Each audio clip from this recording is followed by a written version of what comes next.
Welcome back to week 14 of Fit with Mitch. Ascend strength and conditioning coach Mitch Freeburn here.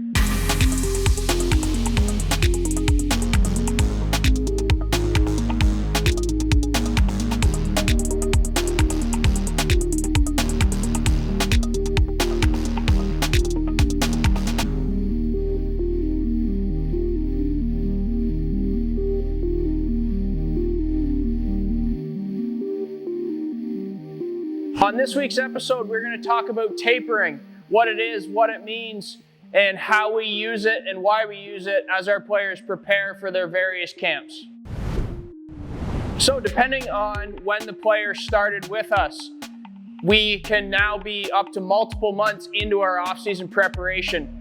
A couple things is, as we've progressively built volume week after week, month after month, that gets very taxing, and even if the player is able to recover, the accumulation of that workload and fatigue is starting to get to the player. As we progress into September, our training camp in Belleville and Ottawa will start.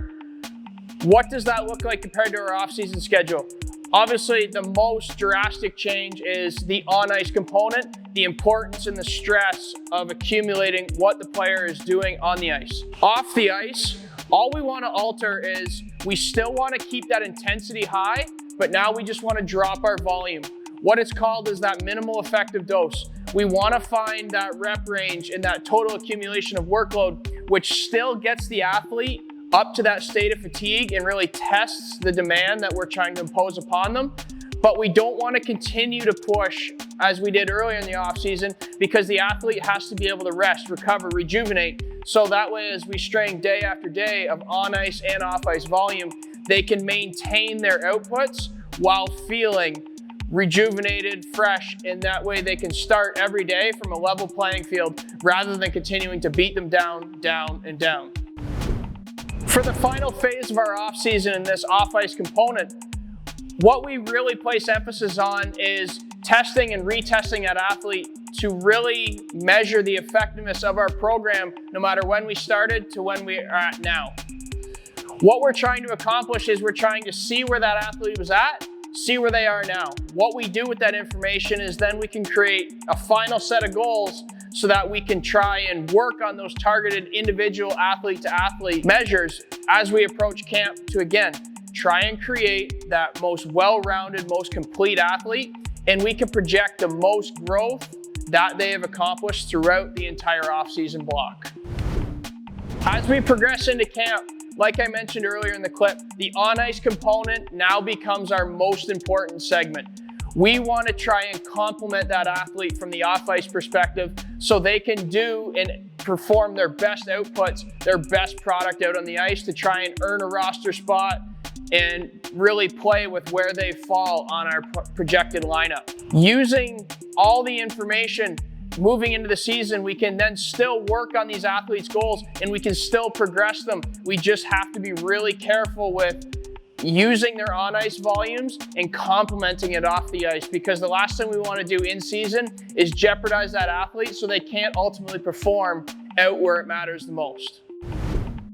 Moving into kind of our final clip and our final point here, not to take away from the importance from the earliest part of the offseason, but now especially, we've talked about it before, the athletes' recovery routines, their nutrition, their hydration, their sleep, all becomes vitally important to, again, maintaining that product. Using the on-ice and the off-ice component to combine, their volume and their demand has never been higher at any point during the off-season. So you can see the importance of why hydration matters, ensuring you're getting those electrolytes, not just water, ensuring you're eating clean, whole foods with all those micro and macronutrients we've talked before, ensuring you're getting enough sleep to, again, allow that performance during the day, and during the night, in the downtime, your body can then rest, recover, and replenish itself. So that way, day after day, into week 2 and 3 of training camps, the athlete can still perform at the levels that's expected of them, and they can really push themselves for further progress on the ice.